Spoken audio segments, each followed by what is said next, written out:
hal yang simpel, santai, rileks, dan seperti biasa, rumus kita adalah setiap jam adalah jam pelajaran, setiap tempat adalah tempat belajar, dan siapapun yang datang ke kita pasti mau memberikan pelajaran.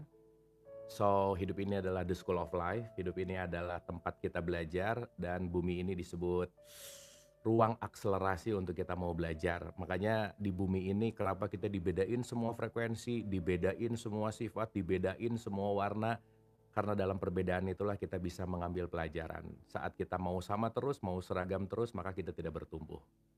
Ya, oke. Pembelajaran yang tidak pernah selesai itu adalah bagaimana kita terus mengenal diri kan. Itulah kenapa teman-teman ada kata-kata introspeksi gitu ya. Intro itu ke dalam, speksi itu adalah menelaah atau meneliti. Kenapa introspeksi itu menyembuhkan? Karena sejatinya semua masalah dalam hidup itu nggak pernah ada di luar kita, tapi semuanya ada di dalam kita. Nah, itulah kenapa introspeksi itu sangat dibutuhkan dan sangat menyembuhkan. Nah, pertanyaannya adalah banyak orang sulit introspeksi karena dia terlalu sibuk untuk keluar, terlalu sibuk untuk merubah yang di luar, terlalu sibuk untuk menyalahkan yang di luar gitu. Sehingga kalau kita mulai menyadari bahwa ada apa di dalam diriku, kan kalau lagu tuh ada intro ya, pengantar masuk gitu. Saat kamu masuk ke dalam dirimu, kamu akan tahu luka di dalamnya apa, dan saat kamu menyelesaikan luka di dalam, bahkan kamu bisa jadi melukai orang yang gak pernah melukai kamu, dan kamu ketika terluka akan banyak melukai yang orang mencintai kamu gitu. Sehingga semua ada di dalam diri kita. So itulah kenapa kata kuncinya adalah introspeksi. Gitu ya. Tahu nih ngalir aja. Jadi tadi saya lagi pikir judulnya apa ya. Judul besarnya adalah introspeksi. Intro adalah jalan masuk, speksi adalah bagaimana aku menelaah ke dalam. Bahasa kerennya disebut self inquiry. Self itu diri, inquiry itu adalah menyelidiki. Gitu ya. Nah, yang jadi pertanyaan adalah seberapa sering kita menyelidiki diri kita, seberapa sering kita mengintrospeksi diri kita. Itu yang mungkin kenapa di bulan Ramadan ini katakanlah sebagai bulan yang penuh dengan keberkahan. Karena sejatinya 30 hari ini sebetulnya proses introspeksinya harusnya lebih banyak daripada bulan sebelumnya misalkan begitu. Tapi ya pada kenyataannya kan nggak semua juga seperti itu. Nah, jadi harapannya di Ramadan 2026 ini introspeksinya lebih dalam gitu. Oke teman-teman, kita menyebut bahwa hari raya adalah hari kemenangan. Tapi saya menyebutnya setelah hari raya, justru itu yang disebut dengan yang namanya hari pertandingan. Jadi pertandingan akan mulai setelah hari raya justru. Karena kita baru saja menyelesaikan bulan latihan, siap untuk melakukan pertandingan, gitu intinya. Ya. Nah, saya mau baca dulu dalam perspektif emosi gitu teman-teman. Jadi judul besar kita hari ini tuh sebetulnya subjudulnya kan introspeksi gedenya, tapi subjudulnya gini. Koherensi jantung, otak, kesadaran, dan regulasi diri yang ditinjau satu tentu saja ilmiah, yang kedua holistik, saya pinjam tasawuf sedikit dan saya pinjam Vedanta gitu. Ya, jadi ini kita akan padankan supaya kita mainnya jauh, supaya kita ngelihat lingkaran yang lebih luas, sudut pandang yang lebih luas, karena saat kita belajar melihat dengan helikopter view, yang mungkin kalian lebih banyak ngelihatnya dengan pandangan dekat ya. Saat melihat macet dalam pandangan dekat lagi nyetir, itu kita akan bete. Tapi kalau ngelihat kemacetan dari lantai 30 gedung yang tinggi, lampu-lampu saat malam yang berjejer itu indah gitu. Jadi saat kita ada di helikopter view namanya, perspektif yang luhur, itu kita ngelihat sesuatu yang detail tuh ternyata kalau kita agak naik, yang dianggap menyebalkan, yang dianggap nggak asik, yang dianggap apapun itu, nggak nyaman gitu. Tapi ternyata saat kita mengambil jarak, kita banyak melihat sesuatu yang tidak terlihat saat kita terlalu ngelihatnya deket gitu. Maka teman-teman, saat kita terlalu ngelihatnya dekat gini, coba mundur dulu sedikit. Jangan-jangan saat kita mundur, yang kita lihat itu jelek, pas mundur, banyak sekali pelajaran dan keindahan di situ gitu.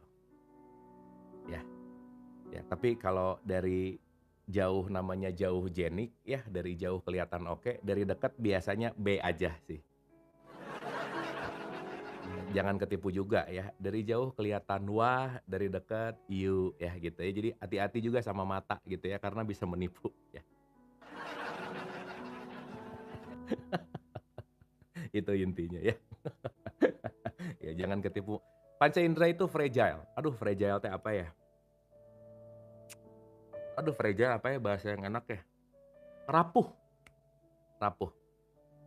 Kita ngelihat pensil dimasukin ke, gelas dan gelasnya ada airnya, sesaat kita akan melihat pensil itu bengkok, ya. Jadi hati-hati sama apa yang kita dengar, apa yang kita lihat, panca indera itu rapuh, ya. Yang tidak rapuh itu adalah perasaan sejatimu, meskipun sudah banyak terapuhkan oleh mantan-mantan, kalau punya itu juga ya. Oke, kita mulai dari abstrak dulu ya teman-teman ya. Nanti kita kaitkan antara abstraknya apa yang saya tulis dan, apa namanya, pembelajaran emosi. Kita santai ya teman-teman ya, rileks ya. Kita cuma punya cukup banyak waktu lah. Oh iya boleh boleh boleh, ini request spread nih. Nah gitu ya. Anyway, ini di YouTube oke suara saya nggak? Ini saya ngomong-ngomong di YouTube jelek lagi suaranya. Teman-teman YouTube bisa komen nggak? Komentar YouTube tuh nggak sebuas komentar di TikTok, di TikTok tuh pada buas komentarnya ya. Jadi penonton YouTube saya tuh kayaknya lebih calming, tenang, damai gitu. Yang nonton, TikTok, rada chaos ya.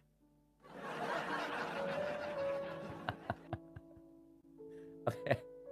Oh, tuh, tapi yang di YouTube ada yang bilang, "Saya juga buas," katanya ya. Bagus, mantap, nice. Satu, kita bicara dari abstraknya, nanti masuk ke pendahuluan, nanti ke landasan ilmiah. Kita rada-rada pakai, metode yang rada bener ya, teman-teman. Agak kecil suaranya masa sih? Coba kalau suara saya kecil mungkin korek kuping dulu. Oke, gagasan tentang koherensi jantung dan otak. Teman-teman, ini jantung ya, ini otak. Awas jangan ketukar nih. Jantung, ini otak. Ya, jadi, koherensi antara, jantung dan otak gitu.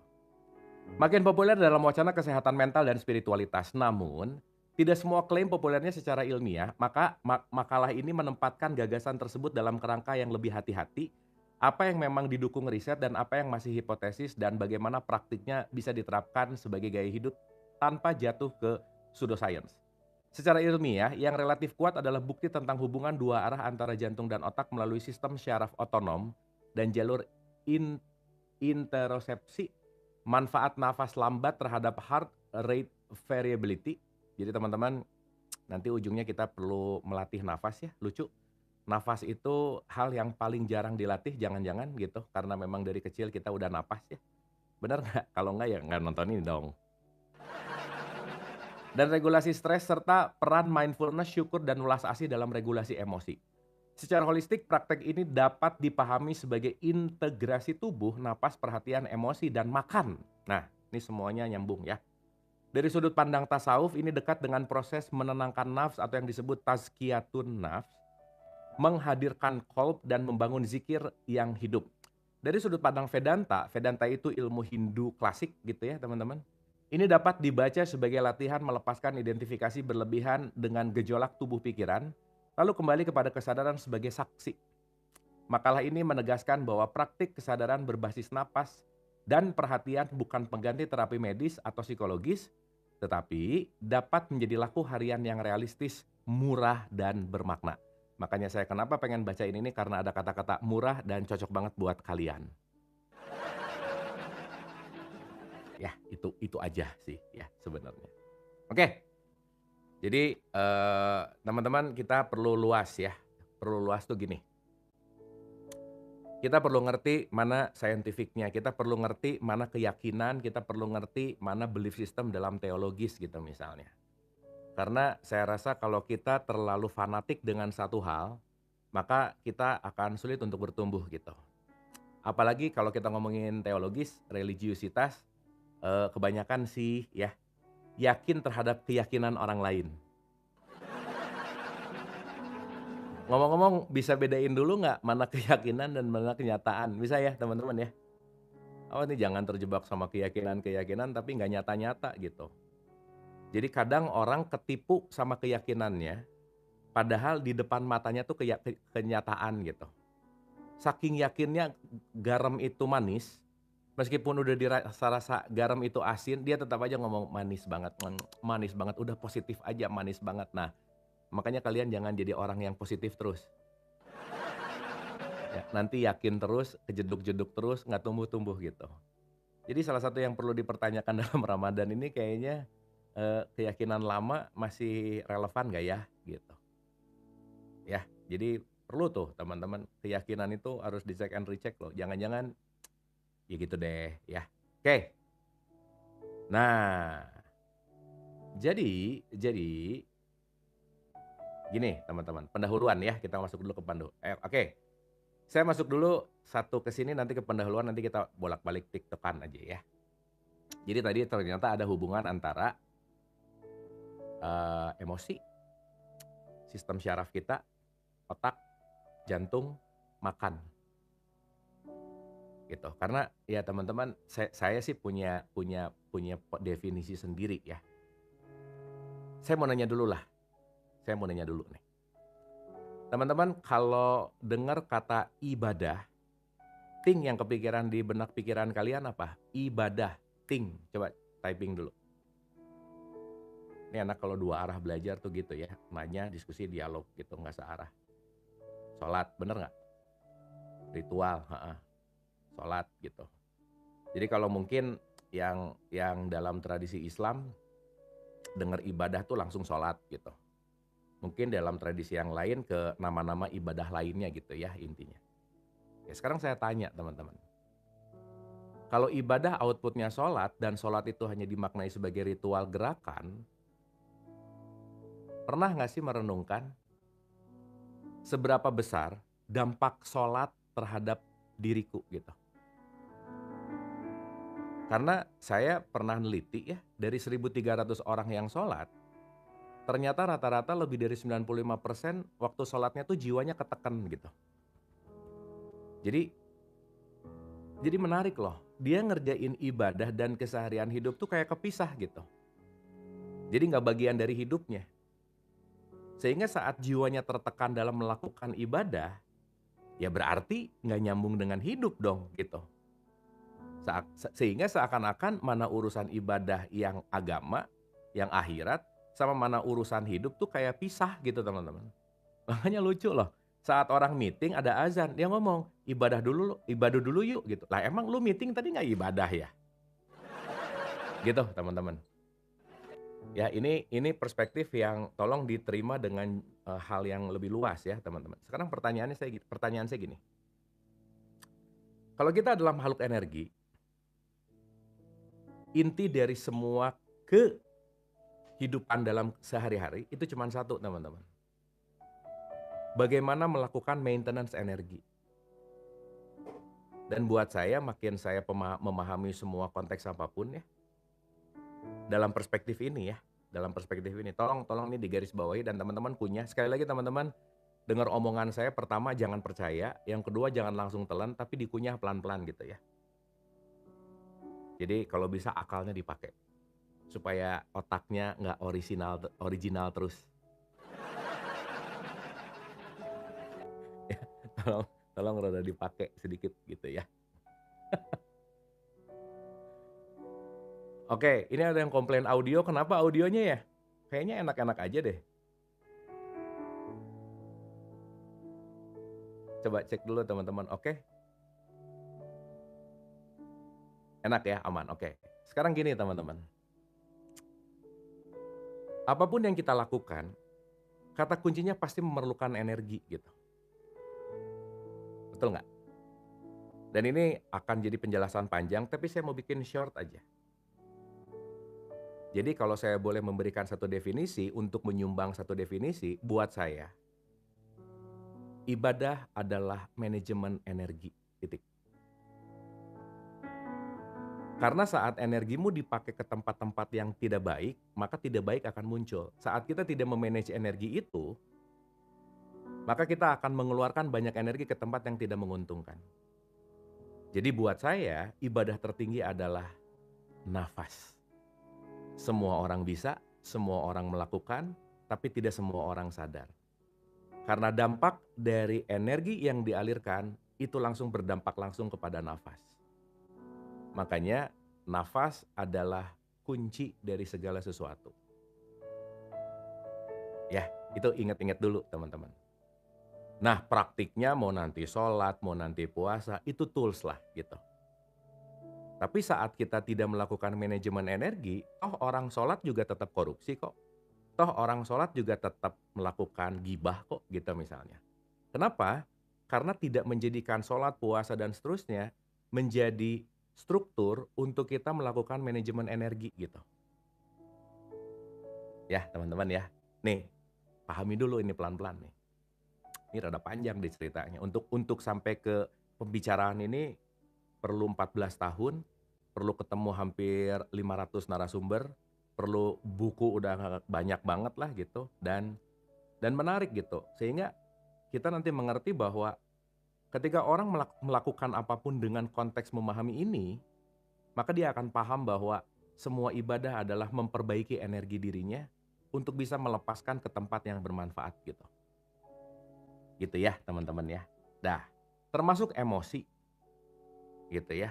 Termasuk kita punya punya saya kasih contoh teman-teman. Nih ya, saya mau nanya dulu ya supaya nanti kebayang gitu. Entar ini rada pagi-pagi diajak mikir dikit, oke nggak ya? Soalnya kemarin yang kajian-kajian pagi begitu gini udah lapar ya gini. Oke, paham nggak sih gitu. Yang ngantuk berarti nggak make ininya gitu. Kalau ininya dipakai kayaknya nggak akan ngantuk deh.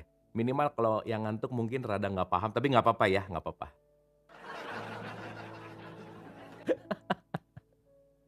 Contoh, teman-teman saya kasih contoh ya. Menurut kalian, menurut kalian, sehat itu rejeki bukan? Sok jawab dulu, iya atau enggak? Kan kalau doa nikmat iman, nikmat sehat, betul nggak? Nah, gini nih, jawaban orang-orang asbun tuh gini nih. Aduh, jadi rada mending terusin nggak ya? Ini makalahnya ini pertanyaan awal aja udah gini sih. Aduh, bener kayaknya belum waktunya guys. Coba-coba mikirnya rada panjang ya, rada panjang. Saya mau nanya, orang niat nyuri motor, kira-kira lagi sehat atau lagi dia dalam keadaan diare mencret-mencret? Sok saya tanya. Coba jawab dulu pertanyaannya. Ya, kebayang nggak? Dia punya planning nyuri motor, tapi lagi diare. Yang mungkin begitu 2 langkah, kepanggil ke toilet, coba. Nyaman nggak malingnya kira-kira? Susah lah. Ingatnya maling tuh khusyuk loh teman-teman. Top banget. Gitu ya. Dan maling adalah profesi yang paling sufi, yang jarang banyak dimiliki orang. Kenapa? Gak pernah ada yang ngaku, aku adalah maling. Tawadu nggak, sok? Ustadz mah ada yang ngaku, kiai ada yang ngaku, maling, wah sok kalian cari. Ya, bener nggak? Satu. Yang kedua, gak ada maling yang terang-terangan posting flexing, gua lagi maling, sok. Betapa dia menghindari hidupnya dari ria, bener nggak? Sok renungin. Ya, nggak ada sok. Sekarang mau sedekah bisa flexing, tujuannya ria, bisa. Ya, wah gimana-gimana. Wah udah mantep banget. Ya, bener nggak? Wah itu top lah gitu. Nggak ada gitu. Dan pasti melakukannya, dia nggak mau kelihatan siapa-siapa. Saking tawadunya sok kau perhatiin. Bener nggak? Ditutup mukanya, malam-malam, jalannya pelan-pelan. Itu beneran dia hati-hati, khusyuk, fokus. Dan pasti niatnya kuat, fokusnya tinggi, dan pasti berdoa dulu. Semoga dilancarkan gitu.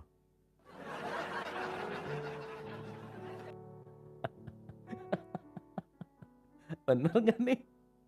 Iyalah. Coba. Tuh top banget. Ya. Heeh. Nah jadi maksud saya teman-teman, kenapa kita harus rada panjang? Saat sehatmu dipakai sesuatu hal yang tidak menguntungkan dan tidak baik, tetap aja sehat bukan menjadi anugerah gitu. Betul nggak? Pinter belum tentu jadi anugerah, dipakai korupsi gitu misalnya. Misal gitu. Ya, ini paham nggak ya sampai sini ya? Jadi sekarang aduh nikmat sehat, nikmat bener. Tapi saat sehatmu dipakai apa? Ya, saat pintermu dipakai apa? Nah, dipakai apanya itu adalah manajemen energi gitu loh maksud saya teman-teman. Karena kemanapun energimu pergi, perhatianmu pergi, kamu sedang menumbuhkan itu gitu. Jelas ya teman-teman ya? Ya, kalau ini nggak ngerti juga, buset dah.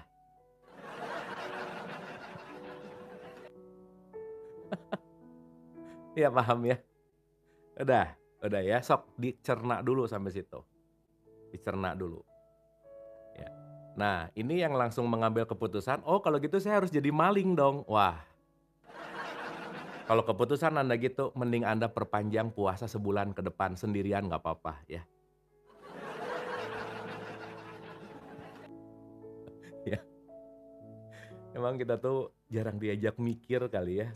Senengnya didongengin, diceritain, tahu barang jadi, tahu ini boleh atau enggak, udah nggak usah ngerti pokoknya gitu. Aduh gimana ya, tapi ya udahlah ya. Tapi saya rasa yang nonton ini udah nggak gitu ya. Sip ya teman-teman, kalian keren lah.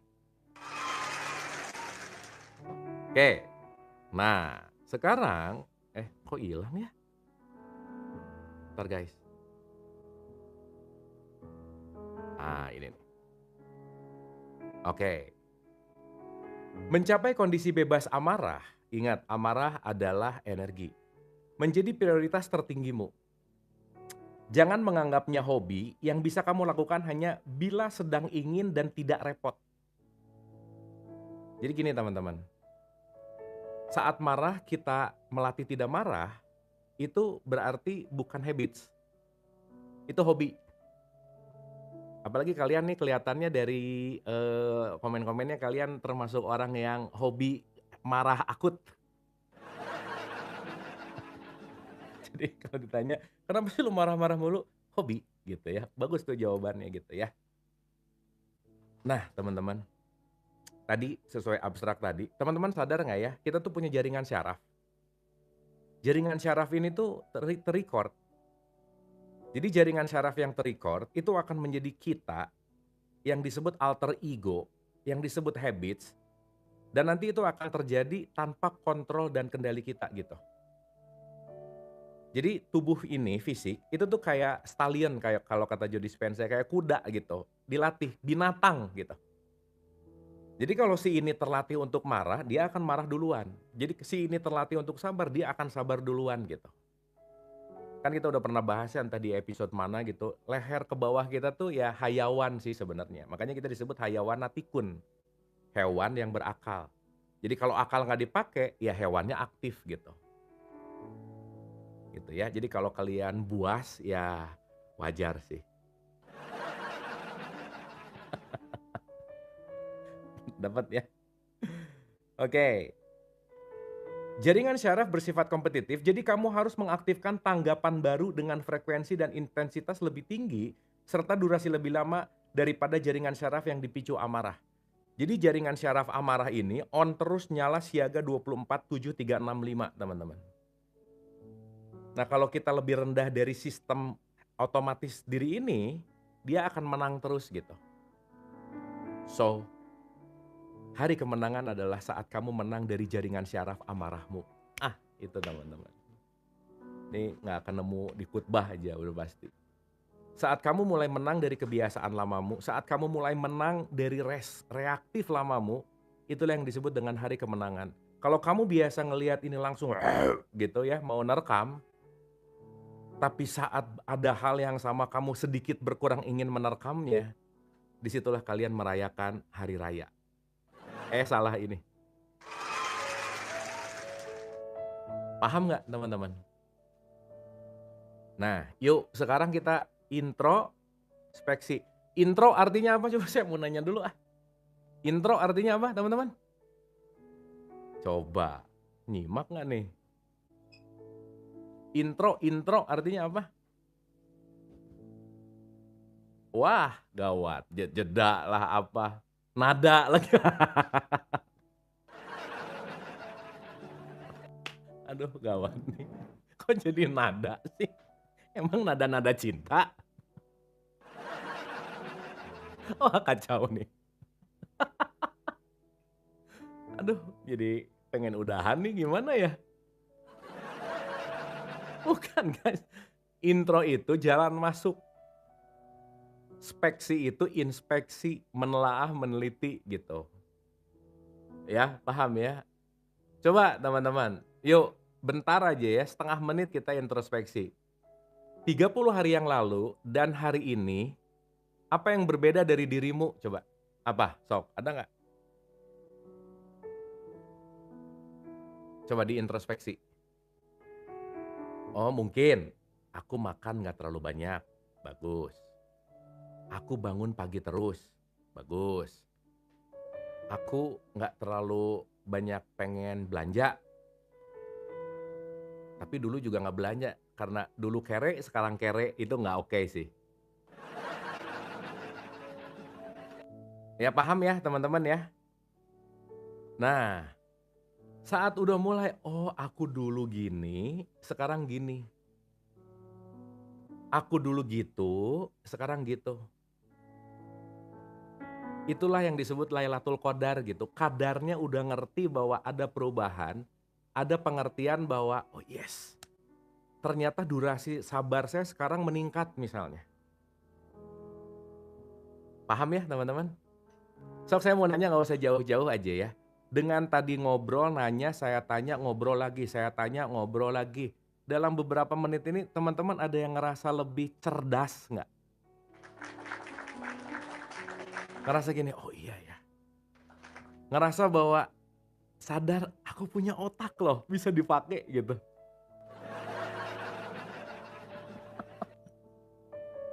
Mantap. Ya, heeh, apalagi yang jarang dipakai suka lupa gitu. Ada sesuatu loh di sini gitu. Kadang-kadang lupa, apalagi yang udah kejeduk rada kenceng ya, jadi kurang 1 ons ininya nih gitu misalnya. Sip, mantap teman-teman ya. Nah namanya juga introspeksi kan. Bertanya itu jalan masuk teman-teman. Ingat nih baik-baik. Sok ya, teman-teman rasain ya. Begitu saya nanya, kalian ke dalam kan? Nyari data ke sini. Misalnya tadi saya nanya, apa yang disebut intro? Pasti ke dalam dulu, nyari data. Begitu masuk ke dalam, di sini kosong nggak ada data apa-apa gitu. Berarti emang pengetahuannya jarang diisi gitu misalnya. Ya. Jadi teman-teman begitu ditanya orang diam gini, itu bukan kontemplatif namanya. Nyari data, berusaha nyari tahu tapi emang nggak ada apa-apa gitu. Tapi bagus-bagus aja sih, ya nggak apa-apa. Benar, makanya kalau ininya kosong, ininya nyaring pasti. Tong kosong, nyaring bunyinya gitu. Makanya yang ininya kosong, ini teriakannya paling kencang teman-teman, sok perhatiin. Itu kalau di penelitian ada namanya Dunning-Kruger effect. Semakin melengking suara orang, semakin kosong ininya gitu. Ya, makanya orang defense pasti teriak. Untuk apa? Teriakan yang galak untuk menutupi kekosongan otaknya gitu. Dah gitu ya. Mhm. Dan kalau dari obrolan ini mulai ada rasa-rasa gue banget, itu bagus guys.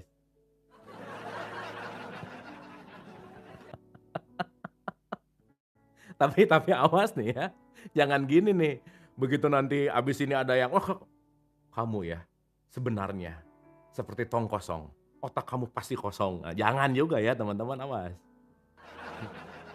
Jangan ya, jangan cari perkara lah, udah ya biarin aja. TST aja tahu sama tahu aja gitu, begitu, oh, ya udah, ya. Nah jadi kalau ada yang teriak ngejelekin kamu, ininya kosong, jangan tersinggung. Kalau kamu tersinggung berarti kamu lebih kosong daripada yang teriak gitu.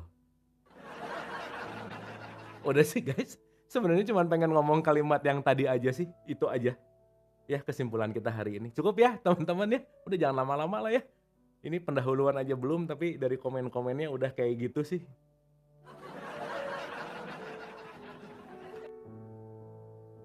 Duh kalau kalian pernah belajar bareng, live bareng gitu teman-teman, ngakak ngelihat ibu-ibu gitu ya, ngelihat emak-emak, itu kalau ditanya, ditekan sama pertanyaan yang dalam, aduh kalau ngelihat muka-mukanya teman-teman, menarik banget, lucu banget. Terus ada yang ngotot gitu misalnya ya, ada yang ego, ada yang gini. Tapi yang menarik mau belajar, oh itu hebat lah pokoknya. Top gitu ya teman-teman. Sip ya teman. Ini kalau dikumpulin kita nyewa GBK nih 1.300 ngelihat muka gini nih. Ya tapi oke lah ya, untung ada TikTok lah ya. Oke. Aduh ini nggak akan beres satu pertemuan nih. Makalahnya masih banyak, tapi nggak apa-apa ya kita santai. Bukan nyindir. Nah, mulai nih. Kalau ngomong fakta, kerasa, itu kenyataan namanya. Ya, gitu aja, gitu. Makanya ada nyindir halus sih.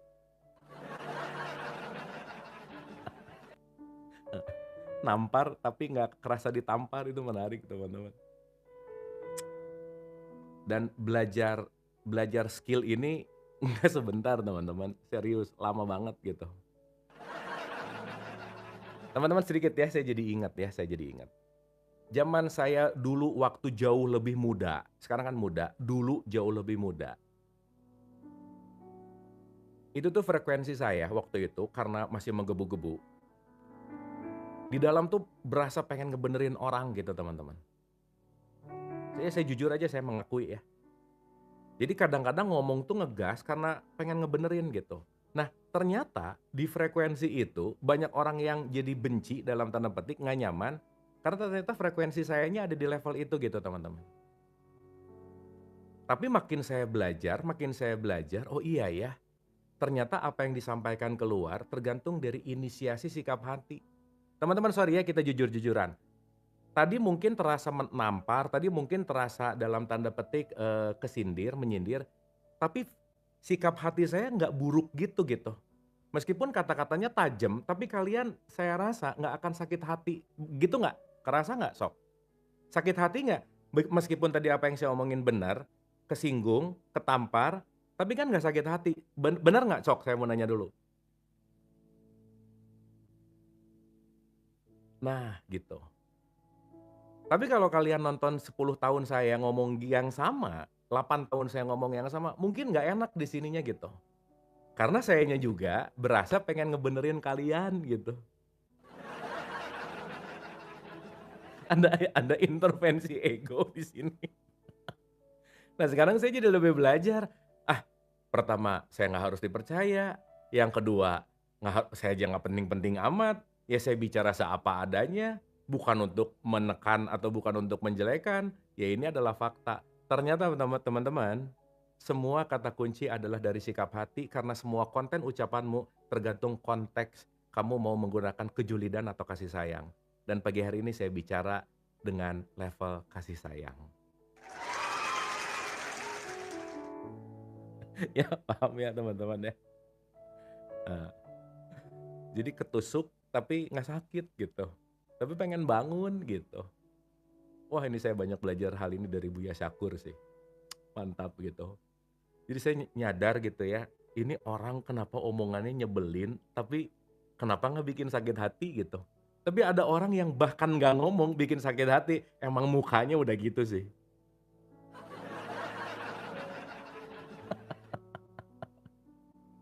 Ya, oke ya teman-teman ya. Makanya yang membuat vibes menenangkan itu adalah present-mu. Nih ya teman-teman ya, saya jadi ingat salah satu cerita sufi. Dulu guru saya ngomong gini, kita lagi belajar nih berdelapan di satu ruangan. Dia lagi bicara tentang beauty, the beauty of God gitu ya, cantik, kecantikan ilahi, the divine beauty gitu teman-teman. Dalam perspektif sufi, beauty itu bukan masalah cantik rupa, bukan. Beauty itu bukan masalah kecantikan dalam perspektif, apa ya, hasrat lah gitu, bukan bukan. Aduh jadi belok ke sini dikit nggak apa-apa ya, kita mengalir aja ya teman-teman ya. Aduh tuh, tadi tuh saya udah rada ego pengen ngeberesin ini di satu pertemuan, tapi ya udah ya, kita ngalir aja ya, karena mungkin yang dialirkan emang cocok, pas dengan apa yang kalian butuhkan sih. Back to the beauty. Rumi bilang, every moment is a new beauty. Setiap momen, setiap hari itu adalah keindahan baru. Yesus juga bilang, kamu jangan sibuk dengan kesedihan hari esok. Karena besok punya sedihnya, kamu sibuk sama hari ini aja. Besok nanti punya sedihnya sendiri. Nggak usah sedihnya besok di bawah hari ini. Oh itu keren banget teman-teman. Top gitu ya. Udah hari ini nggak nyaman, sedihnya besok di bawah hari ini, sedihnya bulan depan di bawah hari ini, rungkan kalian.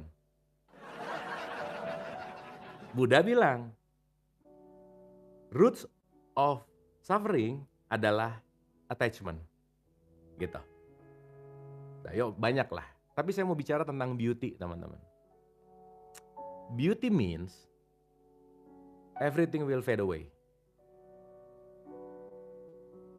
Bentar ya, saya lagi nyari bahasa enak nih. Everything will fade away. Contoh teman-teman. Nih ya, ngomongin the divine beauty. Ya, the divine beauty.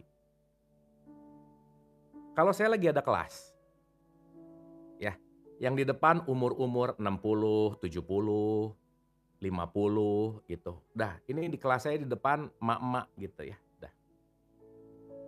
Oke? Saya ngajar gitu di emak-emak 60, 75, ada nenek-nenek, pra-nenek-nenek, mau nenek-nenek, ya pokoknya udah mau menuju rada nenek-nenek semuanya misalkan, gitu ya. Ini mau ke rada-rada sepuh gitu, dari lux gitu ya. Nah, misal nih misal. Setelah 30 menit saya ngajar ceritanya, tiba-tiba Angelina Jolie masuk teman-teman. Duduk di depan, di bangku paling depan. Nah, begitu Angelina Jolie duduk, ya, maka semua nenek-nenek fade away, jadi blur, udah nggak kelihatan lagi, semua fokusnya hanya ke situ. Itu yang namanya beauty gitu. Everything will blur, everything will fade away. Paham nggak? So the beauty of God means saat kamu menemukan masalah, kamu hanya melihat wajah Tuhan. Saat wajah Tuhan terlihat dalam bentuk welas asih, semua kesedihan, kepiluan, kesakitanmu akan jadi blur, akan jadi fade away. Karena kenapa? Kamu melihat indahnya dan cantiknya Tuhan gitu di situ. Gitu guys. Nah itu tuh. Tasawuf tuh bisa bikin gini, jelep aja. Sadis nggak coba? Ini saya exactly nyeritain dari apa yang waktu itu guru saya ceritain gitu. Jadi bisa bikin ya elah, hahaha, hihihi, berapa jelep gitu. That's the beauty of God. Saat kamu hanya melihat wajah Tuhan, semuanya akan blur, semuanya akan tidak terlihat lagi dan fokus kamu hanya ke situ gitu. Itulah kemanapun kamu melihat, disitulah wajah Tuhan, the beauty of God gitu.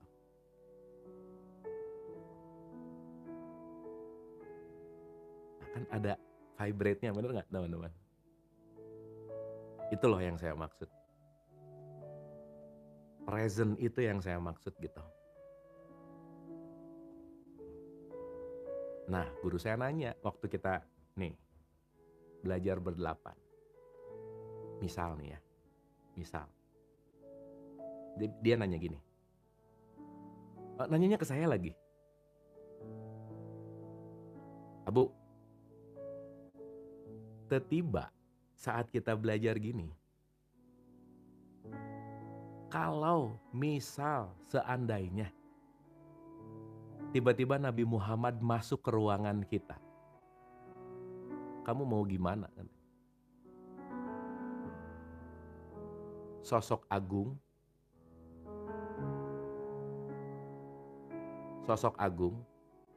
sosok yang luar biasa, panutan. Begitu misal nih, bukan kalau bisa, dengerin dulu makanya. Misal, dengerin nih. Kalau dia masuk ke sini, kamu akan gimana? Bahkan udah gak bisa ngomong lagi sih. Udah gak bisa berkata-kata. Udah gak bisa ngapa-ngapain. Karena tanpa satu patah kata pun Nabi Muhammad menyampaikan, bahkan kehadirannya sudah mewakilkan sikap hatinya. Seruangan itu pasti kerasa damai dan penuh dengan cinta. Fix.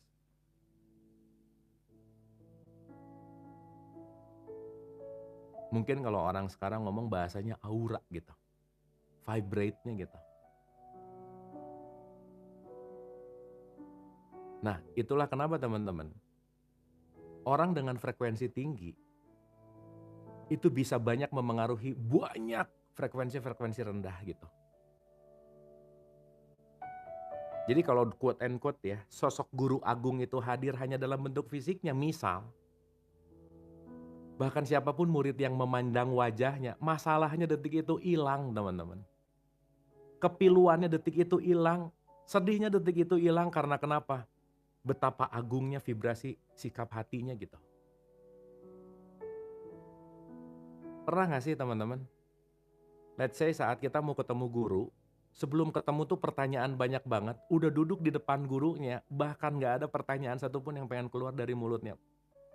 Kalau pernah ngalamin itu relate, kalian ngerti apa itu vibrasi gitu.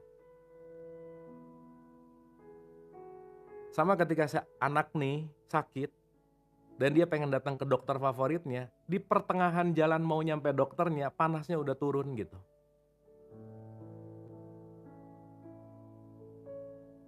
Ya guys ya. So, gak usah ucapan kita, gak usah perilaku postingan lah, gak usah.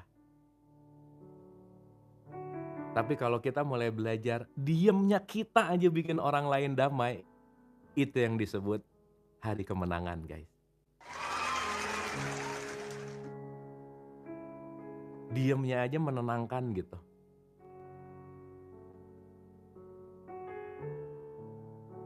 Ya. Tapi tipikal kalian yang nonton ini kayaknya kalau mau nyanyi mending diem aja. Kalau nyanyi kalian bakal lebih parah suasananya.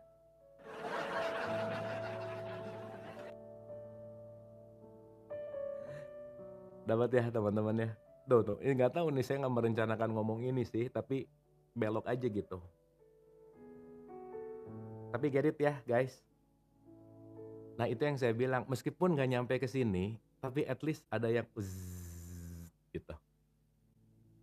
Nah nanti pelan-pelan ngerti gitu, tapi mungkin kalau dalam bahasa sufi disebut bahasa kerinduan gitu. Dan saat kalian mendengarkan ini ada kerinduan, berarti kalian lagi merindukan saat awal kalian masih beserta Tuhan. Ya ini teologis ya. Dulu kan kita gini sama Tuhan, sekarang jauh. Dulu kan bareng, bahasanya, vibrasinya, sekarang jauh. Saat ada kerinduan itu, emang kita lagi merindukan saat kita menyatu total gitu. Makanya terpanggil dengan rindu, itu sesuatu yang esensial sih. Nah sekarang balikin lagi, apakah sholatmu karena kerinduan atau karena cari pahala? Apakah puasamu karena kerinduan atau kamu hanya ingin menggugurkan kewajiban dan mencari validasi dari eksternal? Apakah tahajudmu hanya untuk membuat proyekmu jadi lancar? Atau duhamu karena kamu pengen lebih banyak rezeki materi gitu?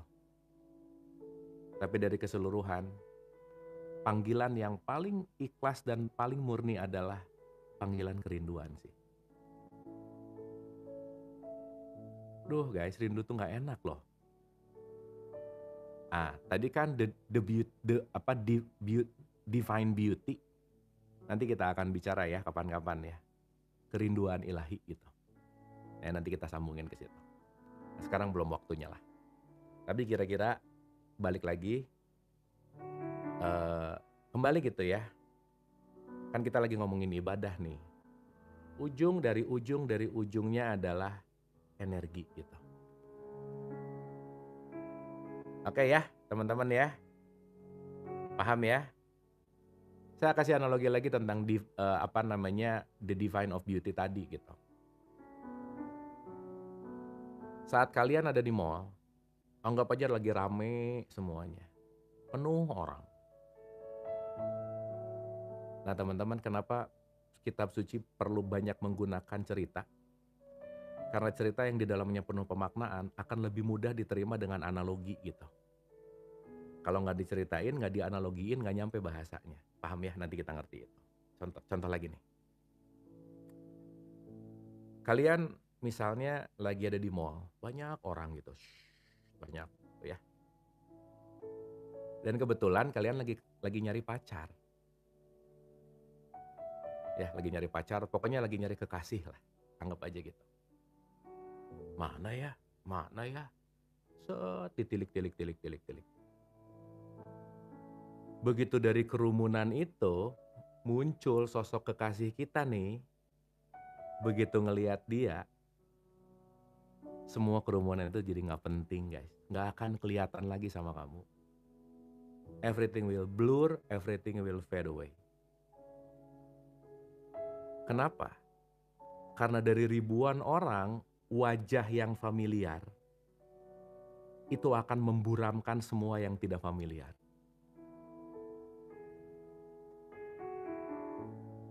Paham nggak? Udah. Mau di situ ada orang A pakai baju B, pakai simbol A, pakai simbol C, pakai apa? Gak penting. Kenapa? Udah blur kok. Saya cuma ngelihat wajah Tuhan di situ gitu. Jadi kalau kamu melihat Tuhan di dalam siapapun, semua identitasnya akan blur. Kemana saja kamu menghadap, kamu melihat aku sebenarnya gitu. Tapi paling susah emang ngelihat Tuhan di orang yang nyebelin guys. Justru Tuhannya blur. Ini yang jelas muka ngehenya gitu ya.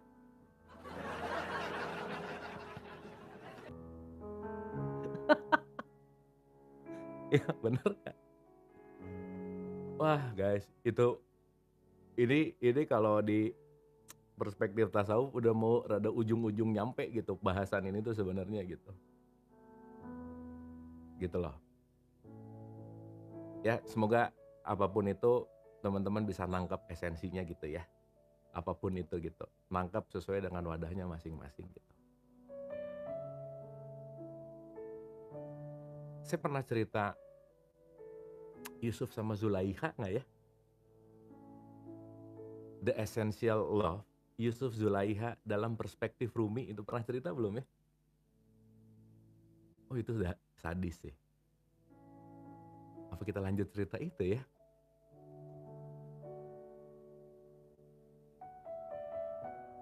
Ya gini ceritanya teman-teman. Kan salah satu cerita cinta yang paling terkenal itu adalah Yusuf dan Zulaikha kan. Gitu ya, Yusuf dan Zulaikha gitu. Di satu sisi nih, saat Yusuf mau ngedeketin Zulaikha tuh kan momennya belum tepat lah waktu itu. Ini saya cerita singkat banget ya. Ini dalam perspektif Rumi bagus banget ceritanya tuh runtut dan gitu. Nah, ceritanya saat Yusuf mau nyatain, ini saya pakai bahasa sekarang gitu. Karena waktu itu momennya Zulaikha belum bisa untuk dinyatain aja. Karena belum pas timingnya gitu. Tapi ada satu momen di mana mereka bilang kapanpun timingnya tepat. Zulaikha bilang, cari aku ya katanya. Ini bukan perpisahan, tapi ini adalah pertumbuhan sementara untuk kita saling menemukan. Karena terkadang Kerinduan itu dibutuhkan untuk saling ingin menemukan. Kenapa Tuhan terpisah dengan kita? Supaya saling merindukan dan saling bertemu gitu. Karena pertemuan tanpa kerinduan itu hambar kalau kata Rumi. Gitu ya. Makanya kenapa perlu ada upside atau up down dalam konteks marah, benci, dengki, cemburu, apa. Karena itu jalan mempererat untuk kamu menemukan the divine beauty tadi gitu. Gitu ya. Nah,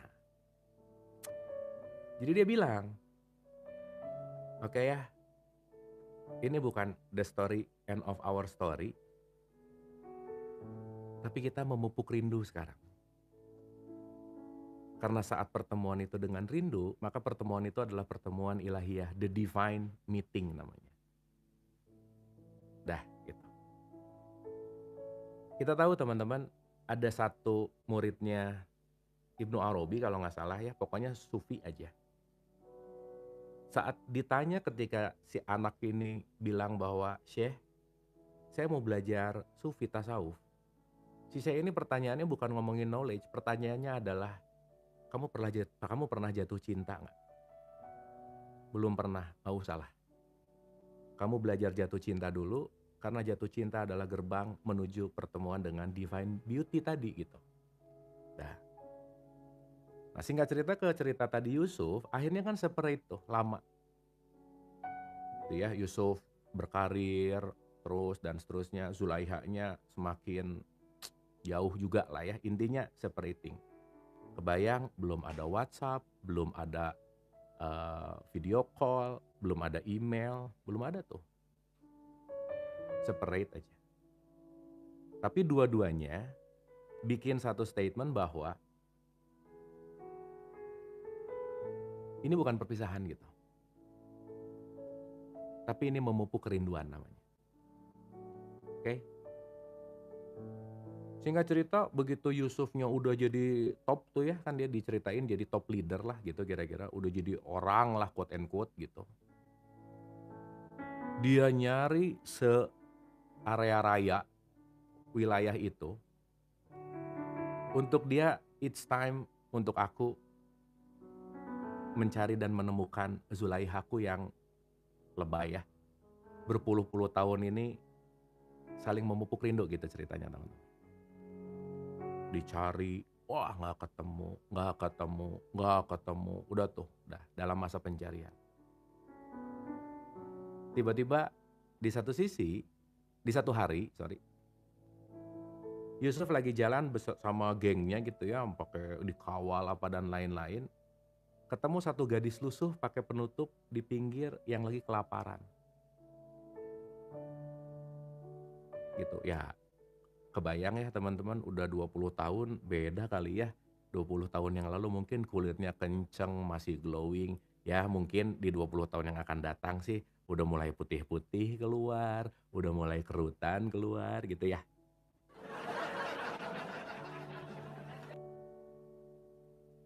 Oke. Begitu turun pas dibuka. Tapi kan yang namanya rasa nggak bisa bohong gitu. She's the one kata dia. Pas dibuka kaget gitu. Kebayang nggak? Timingnya udah ready, pertemuannya udah ada. Pertanyaan Yusuf ke Zulaiha adalah, berpuluh tahun aku mencarimu dalam kerinduan, berpuluh tahun aku bertumbuh untuk menemukanmu, berpuluh tahun aku menemukan dan aku menunggu momen ini, dia bilang. Untuk melakukan pertemuan dengan kekasih gitu. Zulaihanya senyum, tapi sambil nangis gitu. Oh ini statement terakhirnya, ini di puisi endingnya Rumi kalau saya nemuin ya puisi lengkapnya. Tapi kira-kira gini teman-teman. Zulaiha ngomong gini, wahai Yusuf,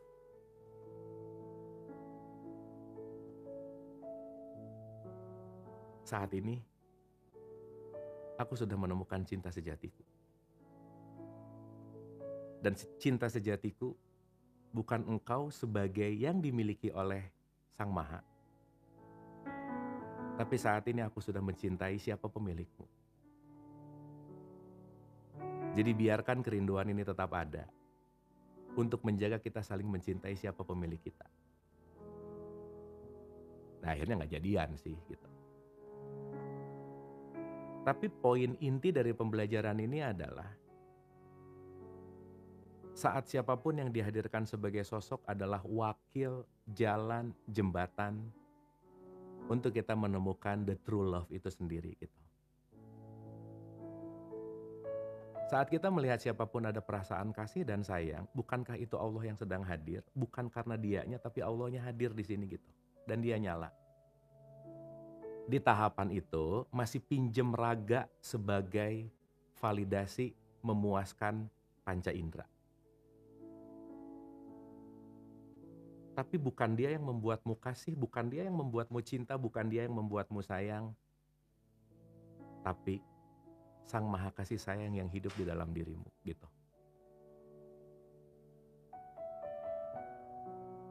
Maka saat melihat siapapun dalam bentuk kasih, sejatinya Tuhan sedang melihat dirinya sendiri. Sang Rahman Rahim sedang melihat Rahman Rahimnya sendiri gitu.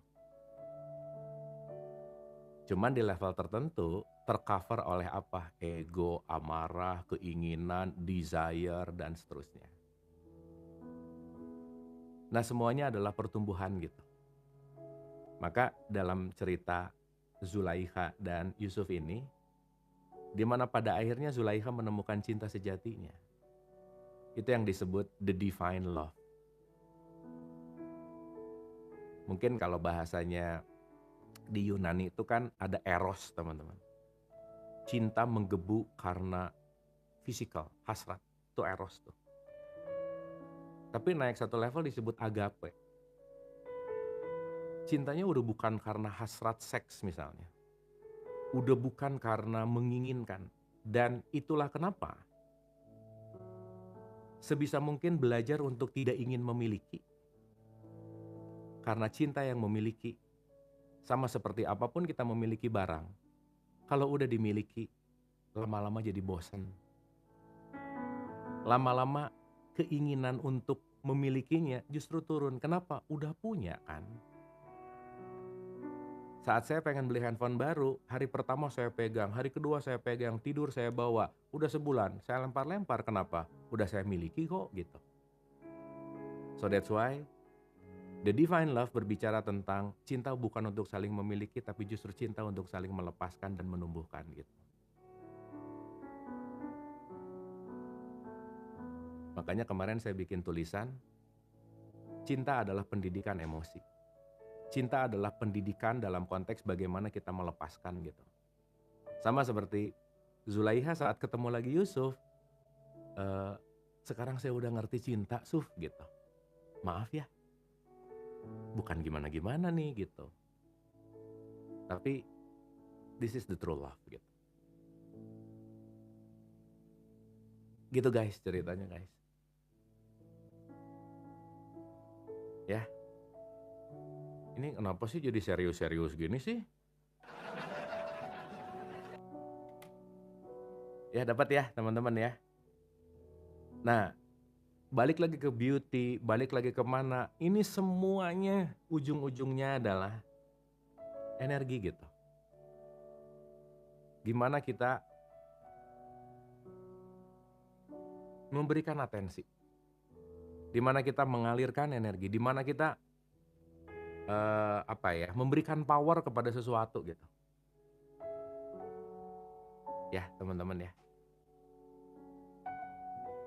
Oke. Ini kayaknya episodenya nggak jadi bahas penelitian, nggak apa-apa ya.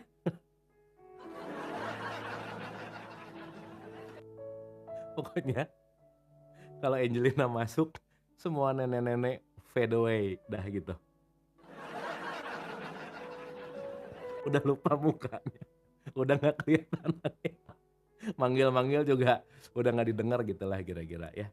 Itu sih intinya teman-teman. Oke ya guys. Oke saya lanjut dulu dikit ya. Ini supaya, ini udah berapa lama sih? Sejam ada nggak?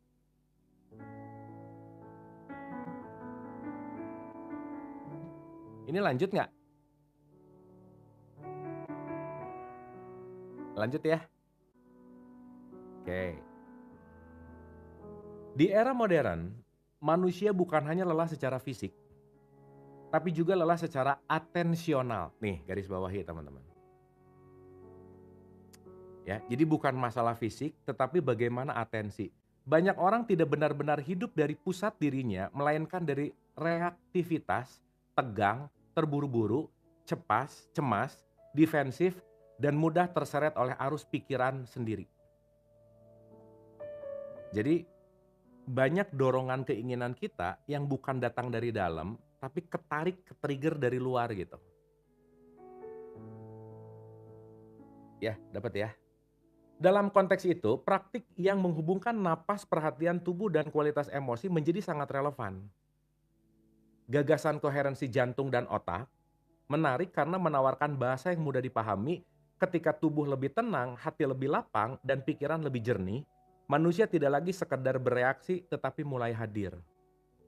Secara ilmiah, memang ada dasar untuk melihat hubungan erat antara jantung dan otak dan pengalaman emosional, meski detail mekanismenya belum sepenuhnya final. Contoh, teman-teman. Kalau kamu hadir, itu keputusanmu. Tapi kalau kamu berdasarkan reaktif, kamu pinjam reaksi orang untuk membuat kamu bertindak. Itu dua hal yang berbeda. Ya, paham ya? Jadi kalau hari ini melakukan karena, nah, ini pasti banyak kondisional.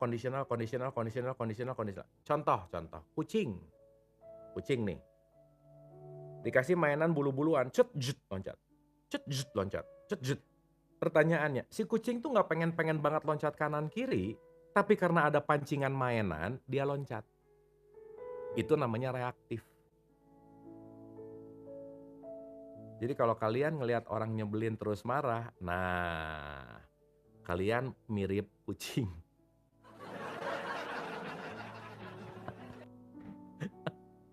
Gitu ya, paham ya? Heeh. Nah, jadi apalagi kalau di dapurnya, di kulkas ada Whiskas, fix kalian kucing ya. Sebelahnya kornet ya, yang digoreng Whiskas, kornetnya dikasihin ke kucing. Nah, memang kalian dasarnya kucing sih.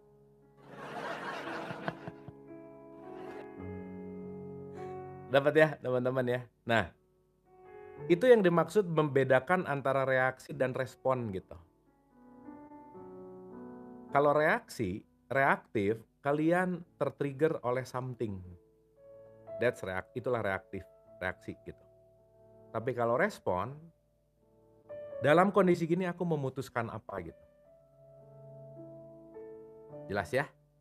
Riset mutakhir menggambarkan bahwa aktivitas jantung dapat memengaruhi kesadaran emosional melalui jalur interoseptif ke otak. Jadi ada jalur-jalur gitu. Sementara stres psikologis juga memengaruhi fungsi jantung melalui sistem syaraf otonom. Literatur neurokardiologi juga menjelaskan adanya intrinsic cardiac nervous system, pusing nih, yang kadang dijuluki little brain of the heart. Jadi di sini ada otak kecil sama seperti otak yang ada di sini gitu. Kalau kata Greg Braden ada sekitar 40.000 neuron gitu di sini. Jadi ini disebut little brain.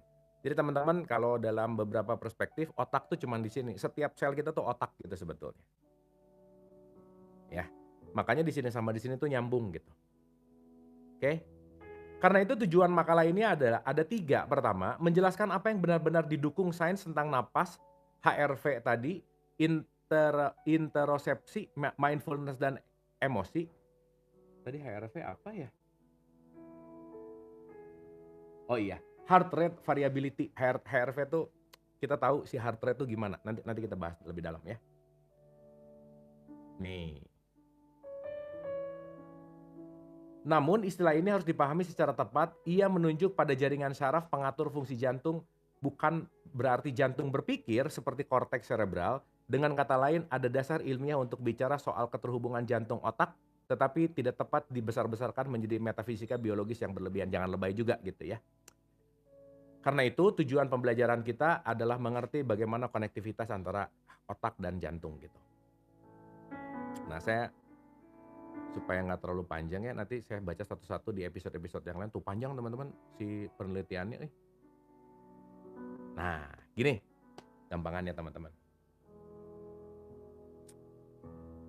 Pikiran kita, otak ini, itu yang disebut dualitas.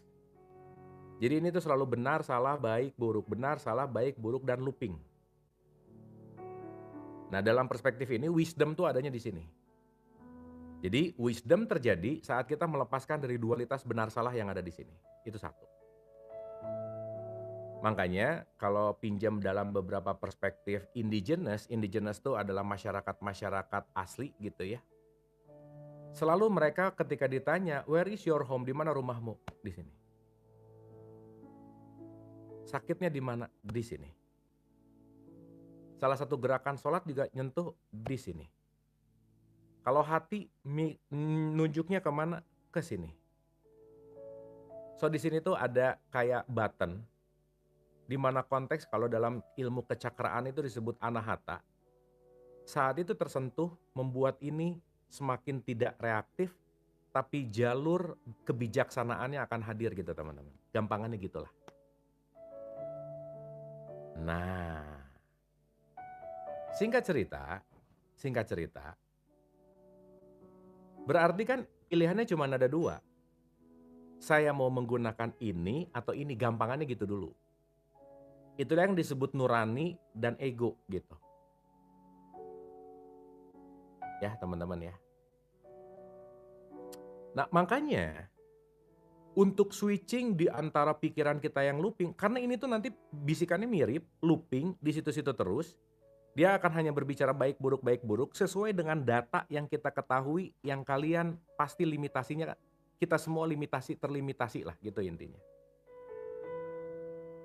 Jadi kalau mau jawab 2 tambah 2 nggak usah ke sini, ini aja pakai 4 gitu.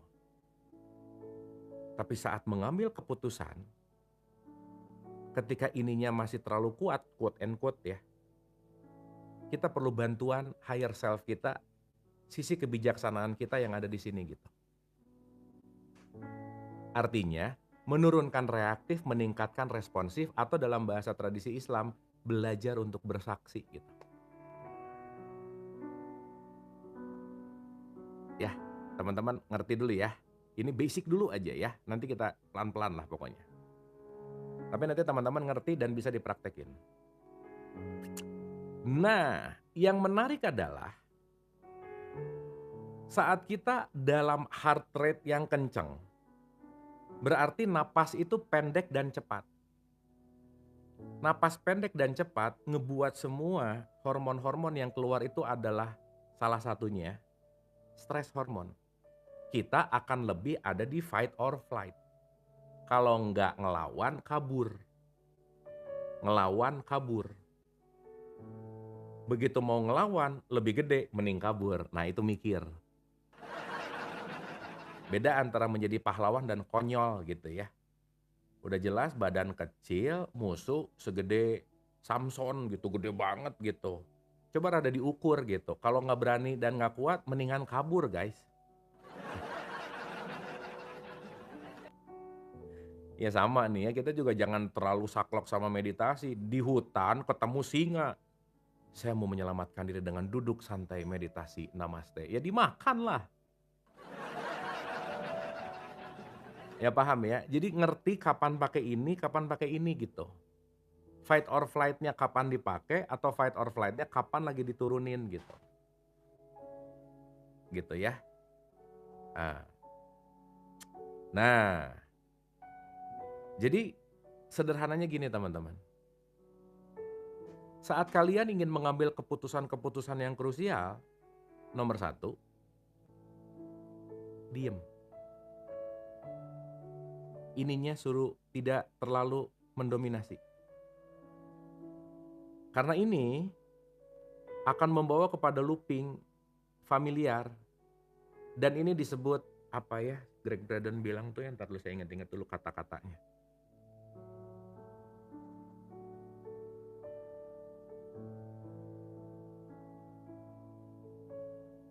Paradoksikal. Ini tuh selalu berbicara tentang positif negatif gitu. Positif negatif ada di sini, tapi bijaksana di sini gitu teman-teman. Benar salah tuh di sini, looping aja di situ. Ya. Nah, itulah kenapa begitu mengalami sesuatu, contoh nih ya, ini saya kan ngambilnya salah satunya dari penelitiannya Greg Braden. Si Braden waktu 9/11 dia lagi ada di mana, di luar Amerika ceritanya. Begitu kejadian 9/11 dia harus pulang, datang ke airport, nggak mau ada yang naik pesawat. Dia nanya ke counter mbak-mbaknya, "Ini pesawat pergi nggak?" Si mbaknya bilang, "Pesawat bakal pergi, tapi kita nggak menjamin akan selamat atau tidak, that's your choice. Kamu mau pergi silahkan, kalau nggak nunggu sampai pemberitahuan setelah 9/11-nya turun," gitu. Sama mungkin kayak kejadian sekarang ya, katanya kan ada beberapa pesawat yang lagi nggak boleh terbang misal gitu. Nah Braden pakai jurus ini. Dia ke tengah kepanikan, dia nyari lorong sepi, santai, rileks, dia sentuh hatinya. Tarik nafas, pendek, diperpanjang nafasnya, dibikin lebih lambat. Nah itu switching antara ini ke sini. Nanti out of nowhere teman-teman, bahkan pertanyaanmu belum selesai kamu tanyakan, jawaban ini udah ada nih. Jadi jawabannya udah ready saat kamu akses ke situ. Zoom. That's the point. Di tahapan itu di si ininya bilang, Braden kamu pergi aja. Akhirnya dia memutuskan pergi dan selamat sampai rumah. Ternyata. Nah mungkin kalau dalam tradisi Islam, aduh kalau orang mau dapat jodoh tuh sholat sunat apa ya namanya? Apa ya? Nah yang jawab berarti korban istikharah yang rada gagal biasanya.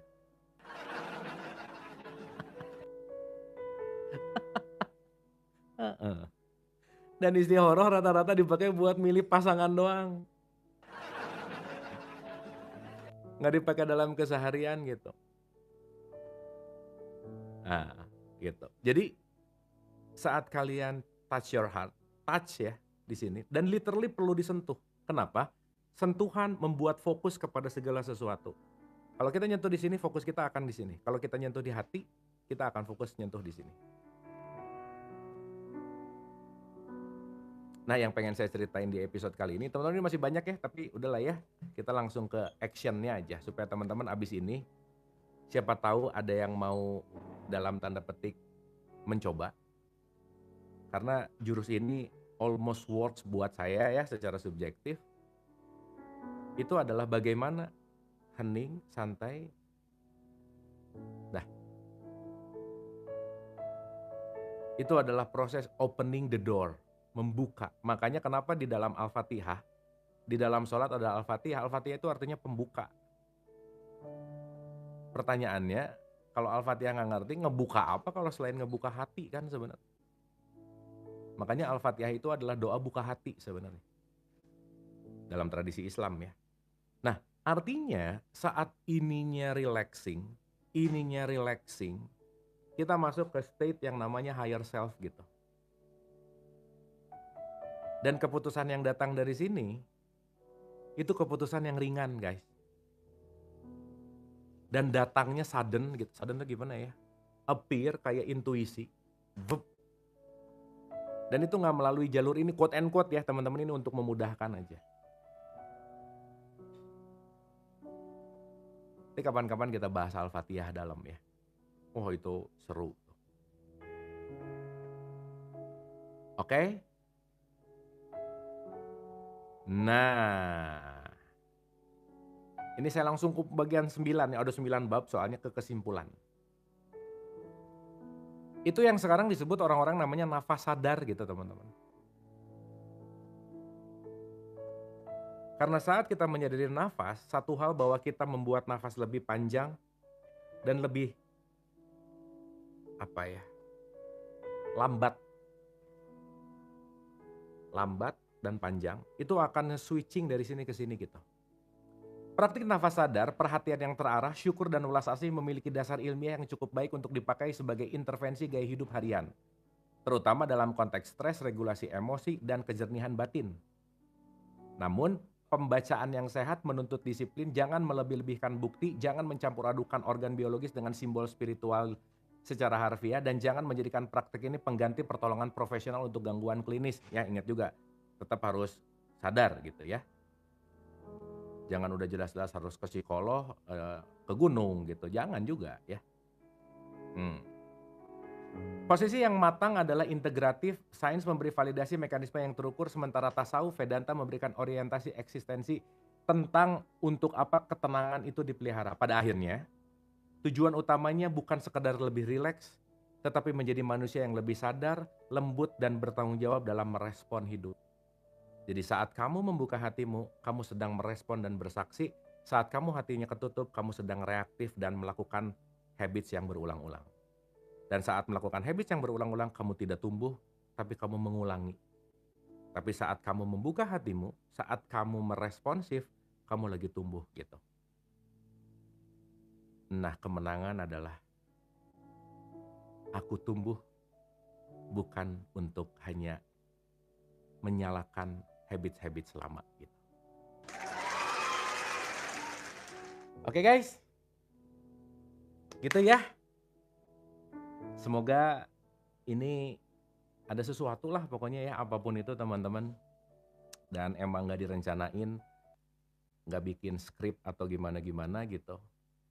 Tapi poinnya adalah bagaimana kita selalu menerus tuh, panjang menerusnya juga. Kita akan selalu mau belajar gitu intinya. Oke guys, terima kasih. Semoga bermanfaat. Latih, dengerin kerinduan yang di dalam. Karena mungkin yang di dalam itu sudah lama sekali rindu untuk kamu temui, untuk kamu berikan perhatian, yang mungkin kamu selama ini bisa cuek. Dan mungkin si kerinduan itu mencari perhatian dengan penderitaan. Mungkin si kerinduan itu mencari perhatian dengan dipertemukannya kita dengan orang yang kita gak suka. Mungkin kerinduan itu cari perhatian dengan mendatangkan semua kesakitan yang kita hadapi akhir-akhir ini. Tapi pada dasarnya, dia jauh lebih rindu daripada kita merindukan dia. Terima kasih.